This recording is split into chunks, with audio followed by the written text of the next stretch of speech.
Hello friends, आज हम 12th class के में पिछले वीडियो में जैसे हमने राजा रवि वर्मा के बारे में पढ़ा था, आज हम उसका दूसरा टॉपिक है कंपनी शैली के बारे में पढ़ेंगे। कंपनी शैली जैसे मैं बेसिकली आपको बता दूं कि 1760 ईस्वी में मुगल साम्राज्य के पतन के साथ ही मुगल शैली के कलाकार मुगल दरबार को छोड़कर अन्य राज्यों में चले गए थे। 1760 ईस्वी में जब मुगल साम्राज्य पतन की ओर पूरी तरह अग्रसर हो गया था, तो मुगल शैली के कलाकार थे वो अन्य राज्यों में जाकर बस गए थे। और मुख्य जो परिभाषा है वो ये है कंपनी शैली की कि 18वीं व 19वीं सदी में अंग्रेज शासकों के आश्रय में जो चित्रशैली भारत में विकसित हुई उसे कला इतिहास में कंपनी शैली की संज्ञा दी गई। परिभाषा मुख्य क्या हो गई कि 18वीं व 19वीं शताब्दी में अंग्रेज शासकों के आश्रय में जो चित्रशैली भारत में विकसित हुई वह कला इतिहास में कंपनी शैली के नाम से प्रख्यात है। अब मुख्यतः हम पढ़ेंगे कि भारत में अंग्रेजी शिक्षा पद्धति का प्रचार, भारत में अंग्रेजी शिक्षा पद्धति का प्रचार। मुख्य बात कि भारत में अंग्रेजी शिक्षा पद्धति का प्रचार, जैसे मैं आपको बताऊं कि सर्वप्रथम अंग्रेज भारत में आए तो कहने का मतलब कि east India company, east India company, east India company सर्वप्रथम भारत में व्यापार के उद्देश्य से भारत में आई थी। किसके उद्देश्य से? व्यापार के उद्देश्य से भारत में आई थी। और फिर इसने धीरे धीरे भारत के राजनीतिक मामलों में हस्तक्षेप करना प्रारंभ कर दिया था। अंग्रेजों ने इसके पश्चात संपूर्ण भारतवर्ष पर अपना आधिपत्य स्थापित कर लिया। भारत में अंग्रेजी शिक्षा पद्धति का प्रचार करने के लिए 1834 में लॉर्ड मेकाले द्वारा अंग्रेजी शिक्षा पद्धति को लागू किया गया था। क्या किया गया था? अंग्रेजी शिक्षा पद्धति को लागू किया गया था। किसके द्वारा? 1834 में लॉर्ड मेकाले द्वारा। वो अंग्रेजी शिक्षा पद्धति को क्यों लागू किया गया था? ताकि भारत के नागरिक अंग्रेजी शिक्षा को जान सके और अंग्रेजों का सहयोग कर सके। तो इसी संदर्भ में भारत में चित्रकला के क्षेत्र में भी अनेक परिवर्तन हुए और भारत में यूरोपीय चित्रण पद्धति का प्रचार प्रसार करने के लिए अनेक प्रकार के कला विद्यालयों की स्थापना की गई। कला विद्यालयों की स्थापना की गई। कला विद्यालय, मैं आपको बता दूं कि यूरोपीय चित्रण पद्धति वो यथार्थ पर आधारित है। किस पर आधारित है? यथार्थ पर आधारित है। यथार्थ यानी जो आप आंखों से देखते हैं वो क्या कहलाता है? यथार्थ कहलाता है। तो यूरोपीय चित्रण पद्धति यथार्थ पर आधारित है। यूरोपीय चित्रण पद्धति में सामने किसी मॉडल को बैठाकर, यानी सामने किसी व्यक्ति को बैठाकर फिर चित्रण कार्य किया जाता है। तो भारत में यूरोपीय चित्रण पद्धति का प्रचार प्रसार करने के लिए अनेक कला विद्यालयों की स्थापना की गई और इसी संदर्भ में सबसे पहले 1850 में मद्रास में कला विद्यालय खोला गया। फिर 1854 में कलकत्ता और 1857 में लाहौर एवं मुंबई में कला विद्यालयों की स्थापना की गई। मतलब मैंने आपको यहां तक क्या पढ़ाया, मुख्य बात कि 1760 ईस्वी में मुगल साम्राज्य के पतन के साथ ही मुगल शैली के कलाकार मुगल दरबार को छोड़कर अन्य राज्यों में जाकर बस गए और कंपनी शैली की सीधी सी परिभाषा क्या गई कि 18वीं और 19वीं शताब्दी में अंग्रेज शासकों के आश्रय में जो चित्रशैली भारत में विकसित हुई वह कला इतिहास में कंपनी शैली के नाम से विख्यात है। फिर भारत में अंग्रेजी शिक्षा पद्धति का प्रचार, यानी भारत में अंग्रेजी शिक्षा पद्धति किस तरह से आई कि ईस्ट इंडिया कंपनी सर्वप्रथम व्यापार के उद्देश्य से भारत में आई थी और फिर उसने धीरे धीरे भारत के राजनीतिक मामलों में हस्तक्षेप किया और संपूर्ण भारत पर अधिकार कर लिया। भारत में अंग्रेजी शिक्षा पद्धति का प्रचार प्रसार करने के लिए 1834 में लॉर्ड मेकाले द्वारा अंग्रेजी शिक्षा पद्धति का सूत्रपात किया गया। इसी संदर्भ में चित्रकला में भी अनेक प्रकार के परिवर्तन हुए। यूरोपीय चित्रण पद्धति में भारतीय चित्रकारों को प्रशिक्षित करने के लिए अनेक कला विद्यालयों की स्थापना की गई। और यूरोपीय पद्धति क्या है? यथार्थ पर आधारित है, जहां पर किसी व्यक्ति को सामने मॉडल बैठाकर फिर बाद में चित्रण कार्य किया जाता है। इसी संदर्भ में कि जब कि यूरोपीय चित्रण पद्धति का प्रचार प्रसार करना था तो अनेक कला विद्यालयों की स्थापना की गई और इनमें सबसे पहला कला विद्यालय 1850 ईस्वी में मद्रास कला विद्यालय था। मतलब भारत में पहला कला विद्यालय कौन सा है? मद्रास कला विद्यालय 1850। फिर इसके पश्चात 1854 में कलकत्ता, यानी कलकत्ता ऐसी जगह थी जहां से कलाकारों का पहला दल निकला था, जहां से कलाकारों का पहला दल निकला। और फिर उसके बाद में 1857 में लाहौर और मुंबई में कला विद्यालयों की स्थापना की गई। अब जो हम पढ़ेंगे, मुख्य बात पढ़ेंगे कि भारत में, या यूं मान सकते हैं कि कंपनी शैली के विषयों के बारे में हम डिटेल पूर्वक पढ़ेंगे। कंपनी शैली के विषय, कि कंपनी शैली के क्या विषय थे जिनसे संबंधित चित्रों का निर्माण किया गया था। मतलब कंपनी शैली में किन विषयों से संबंधित चित्रों का निर्माण किया गया था, कि विषय सब्जेक्ट क्या थे वो। जिससे मैं आपको बता दूं कि कंपनी शैली विशेष रूप से भारतीय जन जीवन पर आधारित चित्रशैली थी। कंपनी शैली क्या थी? भारतीय जनजीवन पर आधारित चित्रशैली थी। और भारतीय जनजीवन पर आधारित चित्रशैली थी वो किस तरह से थी कि मैं आपको बताऊं कि जब अंग्रेज लोग भारत से रिटायर्ड होकर वापस अपने वतन यानी ब्रिटेन में जाते थे या इंग्लैंड में जाते थे तो वो यहां से कुछ चित्र बनवाकर ले जाया करते थे और कि वहां पर जाकर बताया करते थे कि भारत में इस तरह के लोग दिखाई देते हैं, भारत के लोगों की वेशभूषा इस प्रकार की है, भारत के लोगों की यह मान सकते हैं कि भारतीय प्रकृति किस तरह की है, भारतीय जनजीवन किस तरह से है।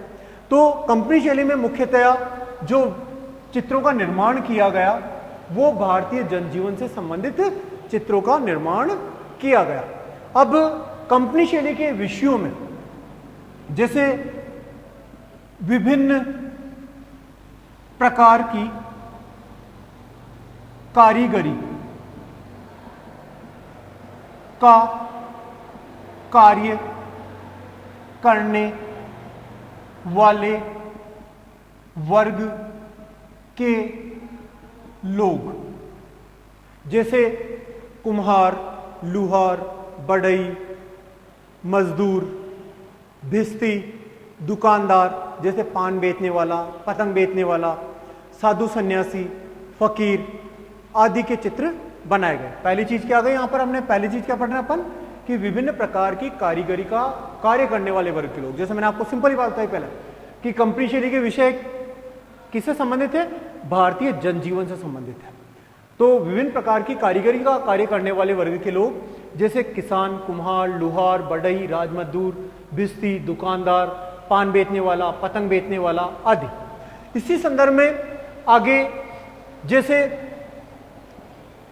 विभिन्न जो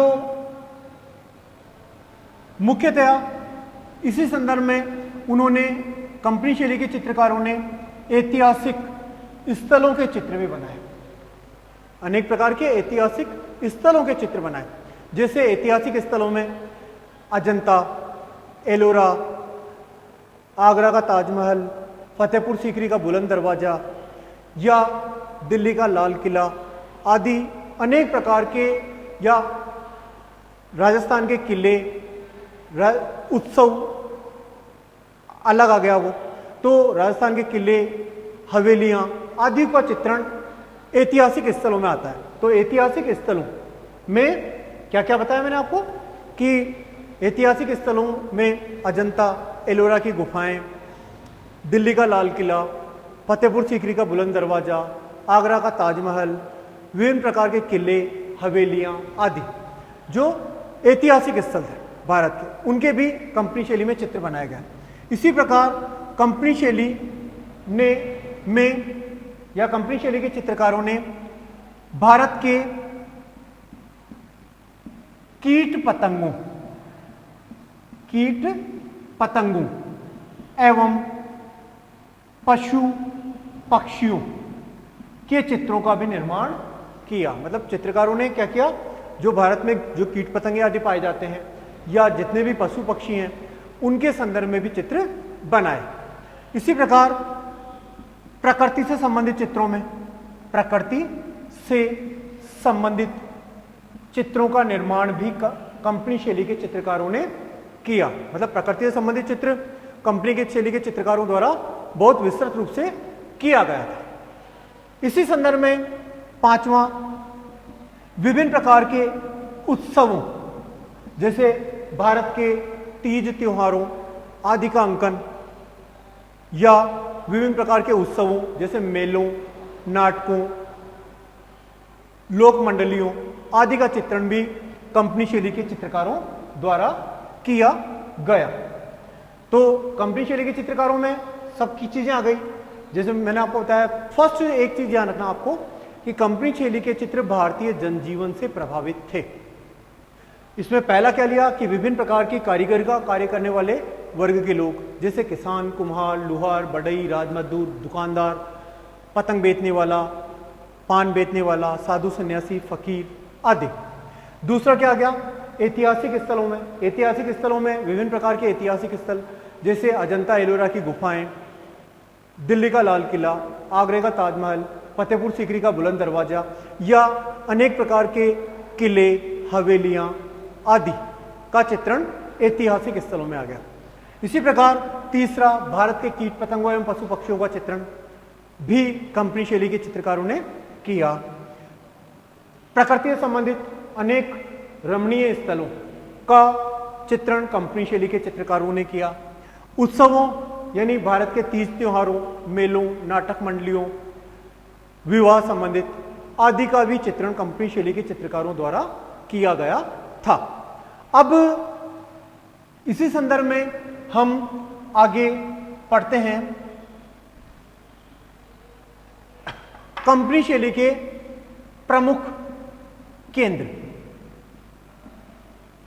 कंपनी शैली के प्रमुख केंद्रों में जो मुख्य है पटना। एक चीज विशेष रूप से ध्यान रखना आप कि कंपनी शैली को पटना शैली भी कहा जाता है। कंपनी शैली को क्या कहा जाता है, पटना शैली भी कहा जाता है।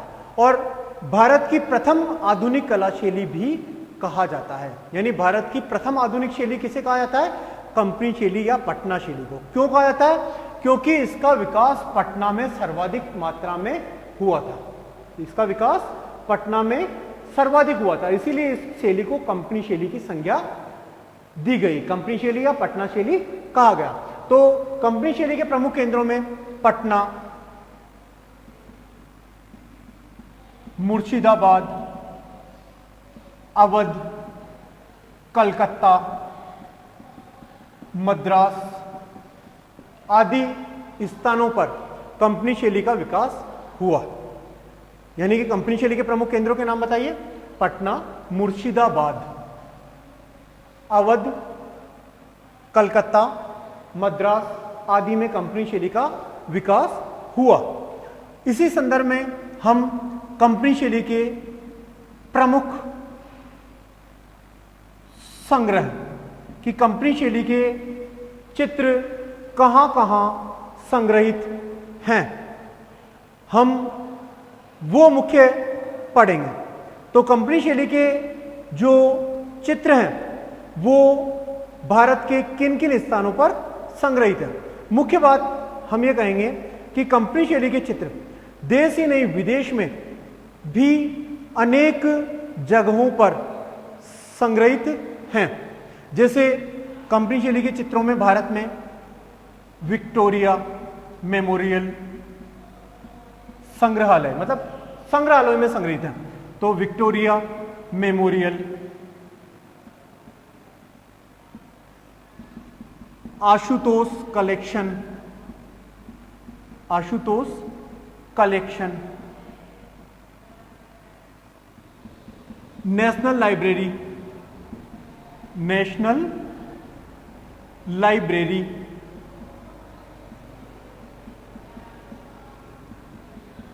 राष्ट्रीय संग्रहालय नई दिल्ली, राष्ट्रीय संग्रहालय नई दिल्ली आदि अनेक स्थानों पर कंपनी शैली के चित्र भारत में मौजूद है। इसी प्रकार विदेशों में भी कंपनी शैली के अनेक चित्र मौजूद है। विदेशों में जैसे India office library London, India office library London, Victoria and Albert museum, Victoria and Albert museum,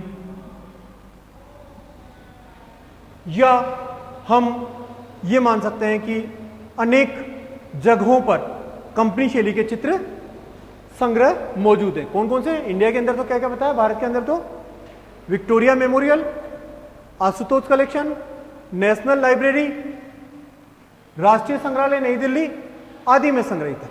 इसके अतिरिक्त विदेशों में India office library London, Victoria and Albert museum आदि में भी ये कंपनी शैली के चित्र संग्रहित हैं। अब इसके बाद में जैसे हम पढ़ेंगे कंपनी शैली के प्रमुख चित्रकार, कंपनी शैली के प्रमुख चित्रकार। प्रमुख चित्रकारों के बारे में मैं आपको ये बता दूं कि कंपनी शैली के प्रमुख चित्रकारों में यूरोपीय एवं भारतीय दोनों चित्रकार थे। तो सबसे पहले हम यूरोपीय चित्रकारों के बारे में पढ़ेंगे। कंपनी शैली के यूरोपीय चित्रकारों में विलियम होजेज, एमिली डियोन,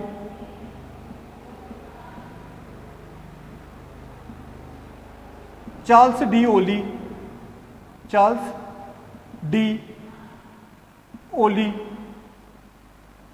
आदि यूरोपीय शैली के थे। इसके अतिरिक्त भारतीय चित्रकारों में मुख्य रूप से जो प्रमुख चित्रकार थे वो उन चित्रकारों में जैसे फकीर चंद, उसका भतीजा गोपाल चंद्र, झुमक लाल, ये शिवलाल आदि अनेक चित्रकार थे जो कंपनी शैली के प्रमुख चित्रकारों में शामिल थे। अब मुख्यतः हम इसकी एक दो विशेषताएं जो फटाफट पढ़ लेते हैं। जैसे मैंने आपको बताया था कि कंपनी शैली क्या थी। फर्स्ट विशेषता कि भारतीय जनजीवन से संबंधित विषय थे इसके। भारतीय जनजीवन मतलब भारतीय जनजीवन से संबंधित इनके विषयों का निर्माण किया गया था। इसी प्रकार जो दूसरी मुख्य विशेषता कि कंपनी शैली के विषयानुसार सेट बनाए जाते थे जिनमें 10, 12 या 14 चित्रों का संग्रह हुआ करता था। इसके अतिरिक्त जो तीसरी मुख्य विशेषता की कंपनी शैली के चित्र तेल रंग माध्यम, एचिंग यानी अभ्रक पर बने हुए चित्र या टेम्परा पद्धति में अनेक प्रकार के चित्रों का निर्माण किया जाता था। जैसे मैंने आपको बताया कि कंपनी शैली में से हमेशा छोटा क्वेश्चन आता है, तो छोटे क्वेश्चनों में प्रमुख चित्रकारों के बारे में, केंद्रों के बारे में, विशेषताओं के बारे में, कंपनी शैली की परिभाषा आदि के बारे में पूछा जाता है।